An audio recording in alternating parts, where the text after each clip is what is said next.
Et pas n'importe quelle musique.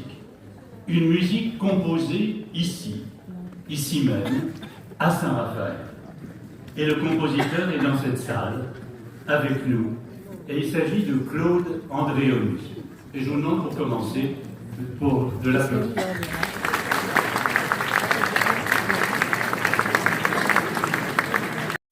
Et ce poème bien connu, pour commencer.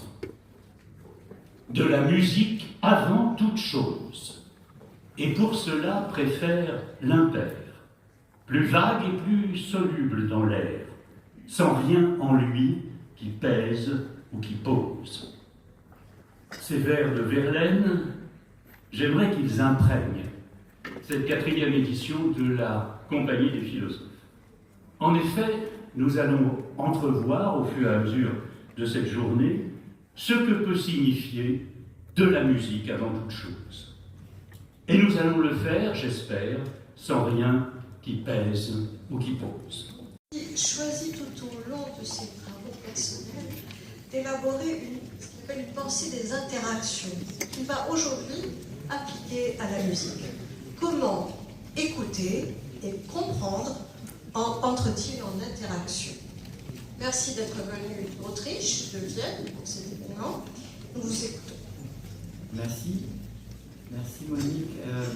Je suis vraiment très heureux d'être ici. Merci à vous tous d'être si nombreux.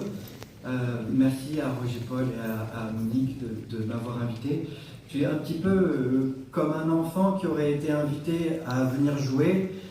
Je ne sais pas jouer de la musique, je ne sais même pas lire une partition. Je suis le produit de l'école française. Et de plus, je ne suis pas spécialiste, c'est-à-dire j'ai jamais pris le temps de réfléchir sur ce que c'est que la musique. Et donc je salue l'audace des organisateurs d'avoir invité un béotien parfait pour venir produire une réflexion quand même sérieuse, en dialogue avec des gens qui savent de quoi ils retournent, pour essayer de répondre à cette question.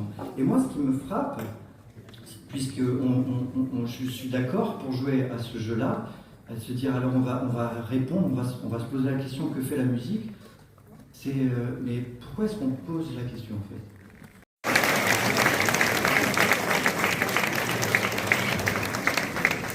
Un très très grand merci Maxime. Nous sommes juste et vous rédigez actuellement une biographie du philosophe Pierre Hadot.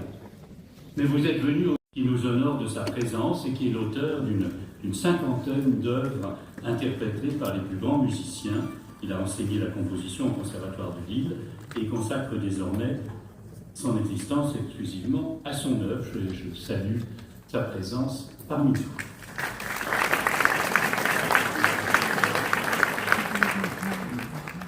Bien, c'est pas que vous allez nous dire finalement ce que fait la musique à son interprète. Cette invitation, ça va être une lecture de Pierre Hadot. Que fait la musique?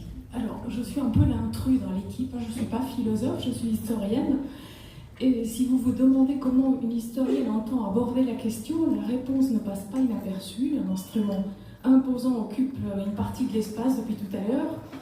Le piano est mon instrument de prédilection.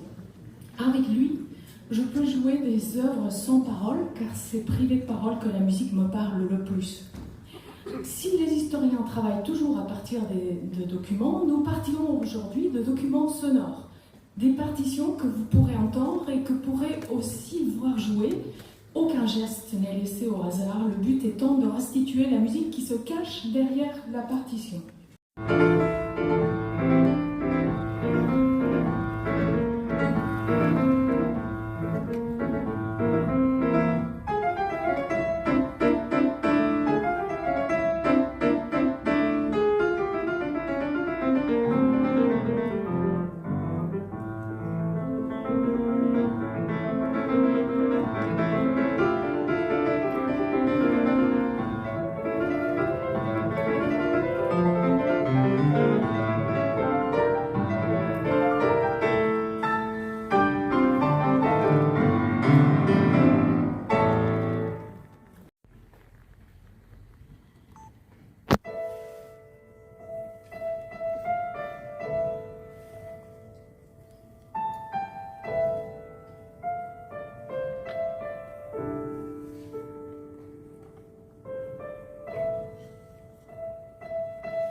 Un parcours professionnel dans les entreprises, les institutions financières. Vous avez commencé à publier de petits livres que pour ma part j'estime grandement parce qu'ils aident à comprendre et à apprendre la logique et le raisonnement. Et plusieurs de ces livres sont sur la table de la librairie et je pense que tout à l'heure vous pourrez les présenter à tous ceux qui sont ici. Vous allez nous parler de... Merci beaucoup. Maxime Robert l'a dit il y a 20 minutes, quand on demandait à Leibniz que fait la musique, il répondait c'est quand on fait des mathématiques sans s'en rendre compte. Et je ne savais pas qu'il allait en parler, mais évidemment c'est la phrase qui me touche beaucoup puisque je suis mathématicien de formation. Et donc, présenter quelques idées autour de cet étrange mariage entre l'harmonie et la contrainte, entre la rigueur et la créativité, etc.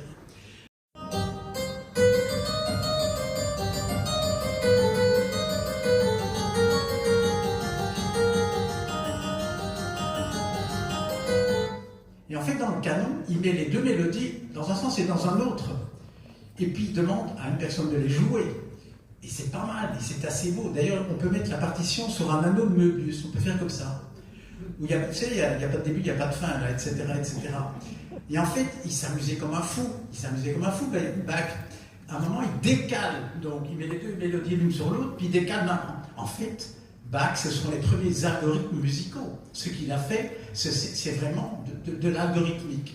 Alors, Bach, bon, tant de choses à dire, mais il a aussi ouvert... Ah oui, ça, j'avais oublié celle-là aussi. Bon, il y en a qui ont pris Bach, ils ont un petit peu, retravaillé. Ben, c'est peut-être pas mal non plus. Et alors, un livre qui a fort marqué, bon, en tout cas, les gens de ma génération, Goethe, Escher, Bach. Pourquoi trois mondes qui, a priori, étaient assez déconnectés. Hein. Donc, Bach vient d'en parler. Escher, bien sûr, il y avait une belle exposition à Paris, là, il n'y a pas longtemps. Et puis Gödel, peut-être moins connu d'entre vous. Gödel, c'est un tremblement de terre dans le monde de la logique.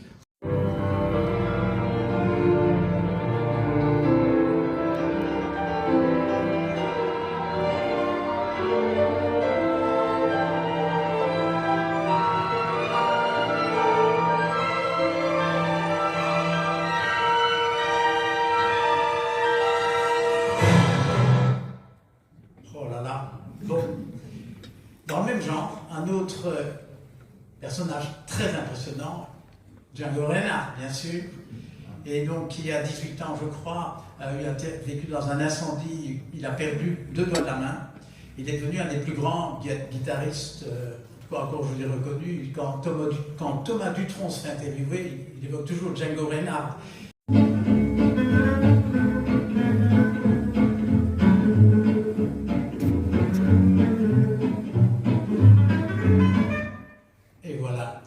C'était mon premier point. La contrainte n'est pas l'ennemi de la créativité. Au contraire, la contrainte pousse à la créativité. Bon, c'est comme Georges Perec qui fait un livre entier sans la lettre E, etc., etc. Dans la science, dans la littérature, dans l'art, le lien entre la contrainte et la créativité, et forcément dans la musique, il est omniprésent. C'était le premier message à faire passer.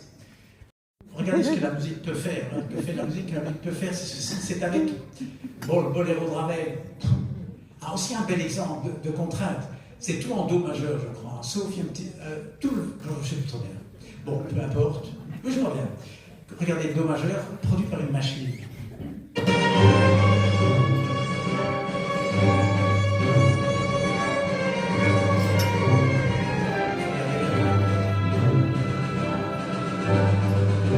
C'est un environnement.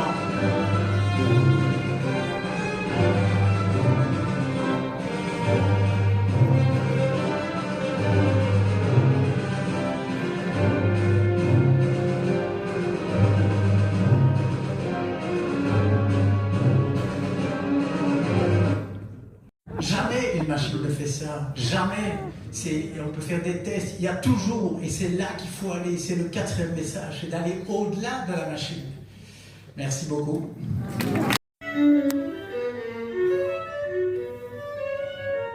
Si la musique. Alors.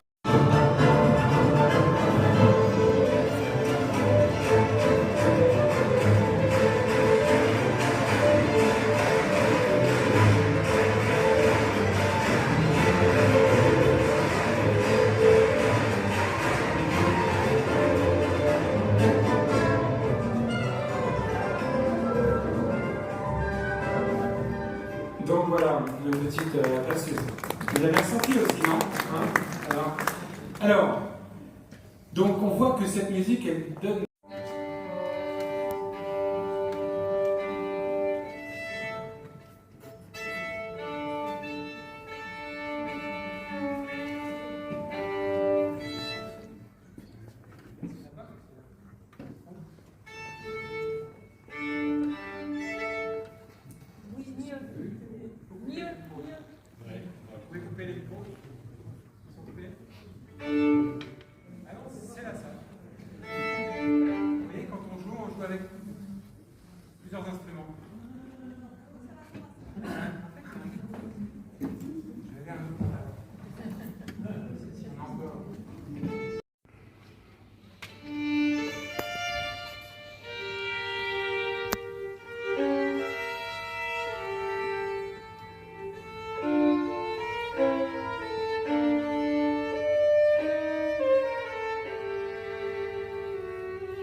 Oui, je parle anglais.